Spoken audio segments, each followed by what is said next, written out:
جناب ہم بات کر رہے ہیں نوافل کے تعلق سے. قرآن مجید میں جو نماز تہجد کا حکم ہے اور جو اس کا وقت بیان کیا گیا ہے، اس تعلق سے کلام کیجیے. بسم اللہ الرحمن الرحیم. دیکھیں، سب سے پہلی بات تو یہ کہ نفل خود بہت زیادہ اہمیت رکھتے ہیں، اللہ رب العزت کی محبت کو ظاہر کرنے کا ذریعہ بنتے ہیں. اور جب یہی نوافل رات کو اٹھ کر ادا کیے جائیں، بستر چھوڑ کر اٹھ جائیں اور اللہ کی بارگاہ میں حاضر ہو جائیں، تو یقیناً یہ انتہائی افضل عبادت ہے. اور اس کی تعریف جا بجا بیان کی گئی، کثرت سے نبی کریم علیہ الصلاۃ والسلام نے اس کا اہتمام تو اس اعتبار سے بھی فرمایا کہ آپ علیہ الصلاۃ والسلام کے لیے یہ جو تہجد کی نماز ہے، نفل نماز امت کے حق میں ہے، سرکار کے حق میں فرضیت کا درجہ رکھتی ہے. جیسا کہ قرآن کریم میں اللہ رب العزت نے ارشاد فرمایا قم اللیل الا قلیلا.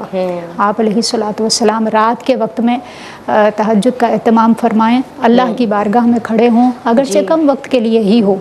یہی وجہ ہے کہ وہ مختلف کبھی 2 رکعت کبھی اس سے زائد رکعت نبی کریم علیہ الصلاۃ والسلام سے ثابت رہیں، اور امت کے حق میں یہ نفل کا درجہ رکھتے ہیں.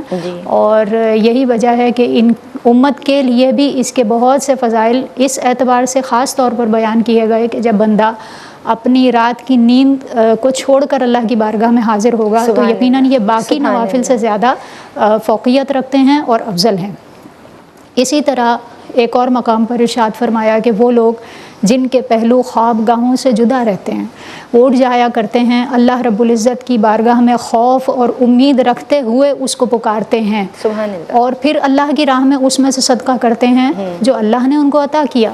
تو کوئی جان نہیں جانتی کہ جو اجر اللہ رب العزت نے ان کے لیے پوشیدہ تیار رکھا ہے. سبحان اللہ. تو اس کا ادراک ہم نہیں کر سکتے، اس کی پہچان ہم نہیں کر سکتے. اور وہ اللہ رب العزت نے بس اپنے خاص بندوں کے لیے، جن کو اللہ رب العزت تہجد کی توفیق عطا فرماتا ہے، ان کے لیے خصوصی طور پر اس کا اہتمام فرمایا ہے.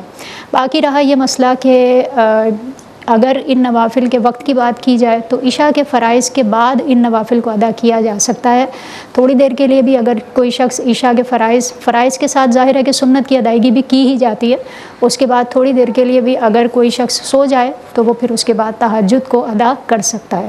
اچھا، اب اس میں یہ بھی ہے کہ میں بھی پاسبل کوئی 8 بجے عشاء پڑھ کر سو گئی ہوں خاتون اور 9 بجے 10 بجے ان کی آنکھ کھل گئی تو وہ اس وقت تہجد کی نماز ادا کر سکتی ہیں. اچھا، بہتر وقت جو زیادہ یہاں پر سوٹیبل ہے وہ یہ ہے کہ تھوڑا اور تاخیر کے ساتھ ہو، خاموشی میں ان نوافل کو ادا کیا جائے تاکہ خاص برکتیں توجہ اللہ نصیب ہو.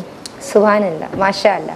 جناب یہ بات تو معلوم ہوئی کہ جو تہجد ہے وہ رات کی نماز ہے، عشاء کے بعد اس کا وقت ہے اور اس کا حکم بھی عرض کیا گیا.